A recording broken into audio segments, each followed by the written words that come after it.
កន្លែងនេះពេលខ្លះបងប្អូនខ្លះគាត់ដាក់តែប៉ុណ្នេះណាចឹងអានេះអត់ទាន់ត្រូវ standard នៅក្នុងការ speaker បញ្ចេញអស់ទេហើយខ្ញុំបញ្យល់បន្តិចតាក់ទងជាមួយនឹង DB នេះបើសិនជាយើងត្រឹមតែ mixing ឬក៏ master mixing ទេវា volume ត្រឹមតែ70ទៅ75 dB បានហើយ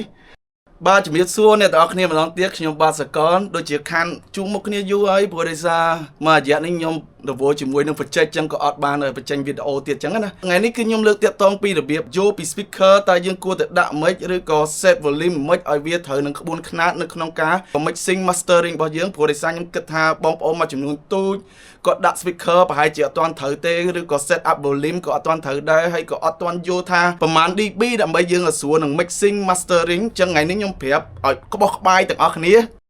បាទតើតើជាមួយនឹង studio ខ្ញុំខាងខ្ញុំគឺមានទទួលធ្វើទាំងអស់មិនថាបទចម្រៀង original cover ឬក៏ record ចម្រៀងនិយាយរួមទៅឲ្យតែតើតើជាមួយនឹងភ្លេងគឺខ្ញុំធ្វើទាំងអស់ចឹងបងប្អូនអាចតើតើមកខ្ញុំបានមួយទៀតតើតើជាមួយនឹងការបរៀនឥឡូវខ្ញុំមានការ discount ជាពិសេសសម្រាប់បងប្អូនដែលរៀនតើតើជាមួយនឹង arrangement ខ្ញុំអត់និយាយពីតើតើជាមួយនឹង mixing mastering ទេចឹងខ្ញុំ discount រហូតដល់តែ 50% បងប្អូនអាចតើតើមកខ្ញុំបានខ្ញុំនឹងឲ្យតម្លៃពិសេសទៅបងប្អូនគឺយើងបរៀនពីគ្រឹះនៃដំបូងនៅក្នុងការរៀន studio យើងទាំងអស់គ្នាអញ្ចឹងអរគុណច្រើនយើងចូលទៅមេរៀនយើងទាំងអស់គ្នាបាទអ្នកទាំងអស់គ្នាតាក់ទងជាមួយនឹង speaker ខ្ញុំប្រើ HS7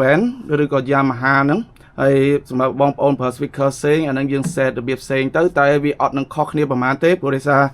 speaker នីមួយៗគឺមាន preset មិនសូវខុសគ្នាប៉ុន្មានដែរអញ្ចឹងអានេះខាងមុខអូខេតាក់ទងជាមួយនឹង speaker នេះបងប្អូនមានឃើញ volume នេះកន្លែងនេះពេលខ្លះបងប្អូនខ្លះគាត់ដាក់តែប៉ុណ្នេះណាចឹងអានេះអត់ទាន់ត្រូវ standard នៅក្នុងការ speaker បញ្ចេញអស់ទេបងប្អូនត្រូវយល់ថា speaker នីមួយៗគឺគេមាន volume special របស់គេសម្រាប់ឲ្យយើង set នៅក្នុង monitor ឲ្យយើងស្រួលស្ដាប់ចឹងណាជាទូទៅគេក្នុងការ speaker គឺគេតម្រូវឲ្យយើង set up ជាមួយនឹង 0 dB ចឹងបងប្អូនគិតមើលទៅចឹងអានេះវាបូក4ហើយអានេះដក10 dB ចឹងបើសិនជាយើងរក0 dB យើងអត់ដឹងគេអត់ដាក់លេខ0 dB នៅកន្លែងណាទេចឹងយើងត្រូវតែពីបូក4រហូតដល់10 dB នេះបងប្អូនចែកវាម្នាក់3មកចឹងមកថា1 2 3 1 2 3ចឹងមកថាចំណុចនៃ0 dB របស់ speaker គឺវាប៉ុណ្ណេះយល់ទេបងប្អូនយល់ទេចឹងអានេះគឺវាស្មើនឹង0 dB ដែល speaker យើងបញ្ចេញទៅហើយតាក់ទងជាមួយនឹងខ្សែខ្ញុំ recommend ឲ្យបងប្អូនប្រើខ្សែ stereo ជាមួយនឹងខ្សែ stereo ណាជាមួយនឹងអានេះគេហៅខ្សែគេហៅក្បាលកណ្ដុង3ខ្មែរយើងគេហៅក្បាលកណ្ដុង3អញ្ចឹងណាហើយបញ្ចេញទៅ speaker របស់យើងប្រើជាខ្សែអុកឡាញនេះតែគាត់ថាយើងប្រើជាខ្សែ stereo ហើយតាក់ទងជាមួយនឹង room control នេះ room control នេះបើសិនជាបងប្អូនដាក់ speaker នឹងវាលក្ខណៈថាវារៀងចិត្តខាងក្រោយយើងនឹងចិត្តអញ្ចាំងឬក៏មើលទៅវារៀង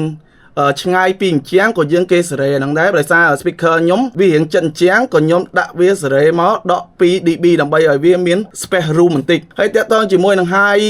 trim នេះអានេះតាក់ទងជាមួយនឹង frequency ដែលយើងតម្រូវថាកញ្ចៀកប៉ុណ្ណាដែលវាបញ្ចេញអស់ប៉ុណ្ណាឬក៏កញ្ចៀកដែលយើងស្ដាប់ប៉ុណ្ណា high frequency ប៉ុណ្ណាអញ្ចឹងតាក់ទងជាមួយនឹងខ្ញុំគិតថា speaker នេះវារៀង stir high សម្រាប់ខ្ញុំបន្ទាប់ខ្ញុំចាក់ទៅវារៀង stir high ក៏ខ្ញុំដាក់វាបូក2 dB ទៅហើយអានេះគឺយើង set មានតែប៉ុណ្្នឹងទេ speaker យើងគឺសំខាន់ទី1គឺយើងត្រូវតែ set volume ឲ្យវាស្មើនឹង0 dB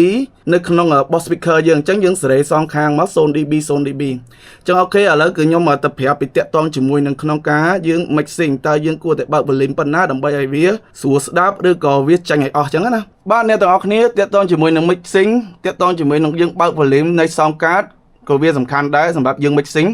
ហើយតាក់ទងជាមួយអាហ្នឹងខ្ញុំ recommend ឲ្យបងប្អូន download app មួយមកដែលមានឈ្មោះថា DB Meter នេះហើយខ្ញុំបញ្យល់បន្តិចតាក់ទងជាមួយនឹង DB នេះបើសិនជាយើងត្រឹមតែ mixing ទេយើងយកវា volume ត្រឹមតែ70ទៅ75 dB បានហើយកុំឲ្យវាបែរថាកុំឲ្យកញ្ចៀកយើងស្ដាប់ទៅវាហឹងពេកឬក៏មានអារម្មណ៍ថាវា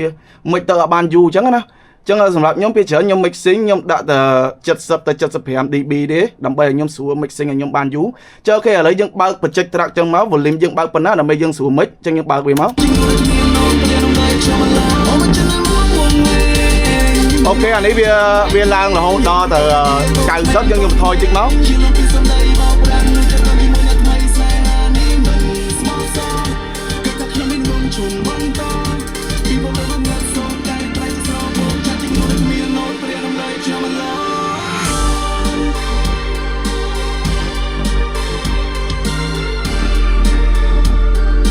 ok nhưng cái thà DB bên này vì ở sợi tế chẳng mặc nhóm cứ bên năng nhóm bịch bàn là hốt nhóm miệng bịch bàn dù chẳng áแต่បើសិនជាបងប្អូនឡើងរហូតដល់ mastering បងប្អូនគួរតែឡើង volume វារហូតដល់80ឬក៏85 90ទៅក៏វាអត់មានបញ្ហាដែរតែបើសិនជាវាបែរថាបើសិនយើងស្ដាប់ទៅមានអារម្មណ៍ថាហឹងវាលោតបែបនេះ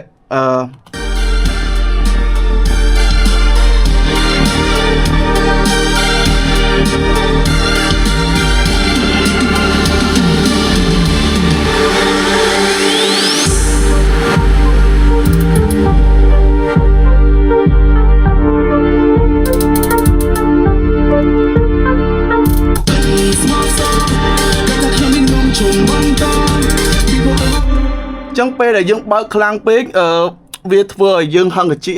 ចឹងកន្លែងនេះក៏វាដាក់ឲ្យដែរដាក់ថាវារៀងឡោតបែរថាវារៀង